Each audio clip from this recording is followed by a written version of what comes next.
Hello and welcome, you are watching Western Armenian News and I'm Gasparian. Symposium on Memory, Citizenship and Political Science.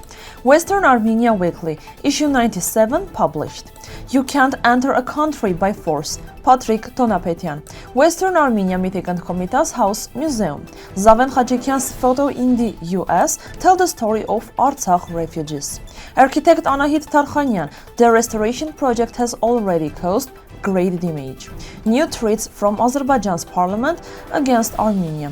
Maral and Daddy in Artsakh, a true story in a fairy tale. A conference will be held about the Armenian genocide, Western Armenia, and the rights of Armenians in Artsakh. It's organized by the Symposium of Memory, Citizenship and Political Science, led by François Millon-Raousseau and Western Armenia MPs Veresh Abrahamyan and Jin Ghazarosyan. Guest speaker Armenak Abrahamyan, President of the National Council of Western Armenia. The discussion will present new international mechanisms for recognition and compensation of the Armenian genocide. It will also reaffirm Turkey's and other states' legal responsibilities toward Armenians and Western Armenia and talk about today's challenges for restoring Armenian statehood in Western Armenia and Artsakh.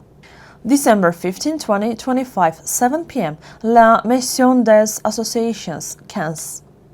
The event will end with a friendship toast. The 97 issue of Western Armenia Weekly is out, featuring Western Armenia and International Organizations, Part 2, by Lydia Markosyan. We must return to Artsakh from the Homeland section. Updates on heralding foundations, educational programs. The newspaper is available in Armenian, Turkish, English and French, helping share Armenian culture and raise international awareness. French-Armenian researcher Patrick Tonapetyan warns that Artsakh's Armenian heritage is under threat. Under Baku's control, he says Azerbaijan aims to erase Armenians' connection to their land and culture.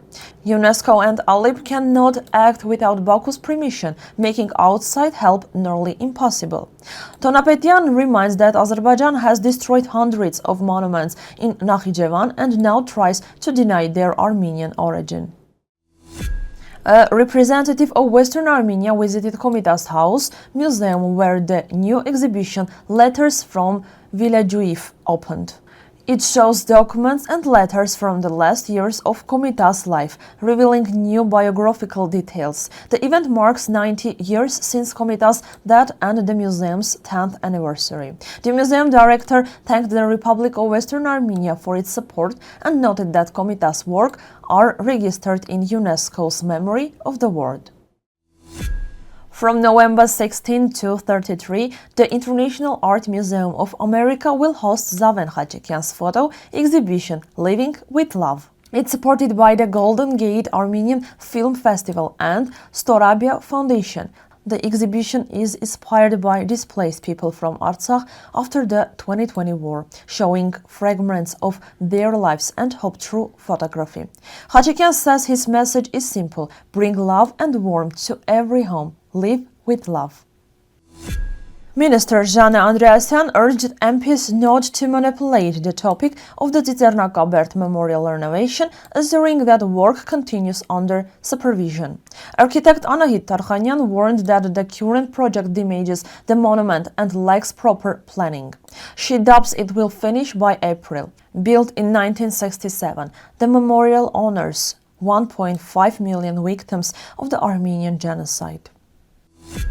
Azerbaijani MP Hudrat Hazaguliev said Baku might use force if Armenia delays decisions on opening the so-called corridor through Syunik. He suggested Azerbaijan could put the area under Russian and US control if needed. He also said Armenia wants to reopen transport routes only on its own terms. The National Council of Western Armenia reminded that Baku's regime has illegally occupied Artsakh and Nakhichevan since 1921, violating international law. Writer Marina Charshavjan says her book Maral and Daddy in Artsakh is based on her family real life in Martuni after the 2020 war. They organized events for children in 31 villages, dressing up as Santa Claus and bringing gifts. Inspired by her 4-year-old daughter Maral, she decided to tell their story as a fairy tale to help children understand and remember Artsakh. That's all for today's news from Western Armenia. For more details, please visit the website of Western Armenia. Thank you for watching and stay tuned for more updates.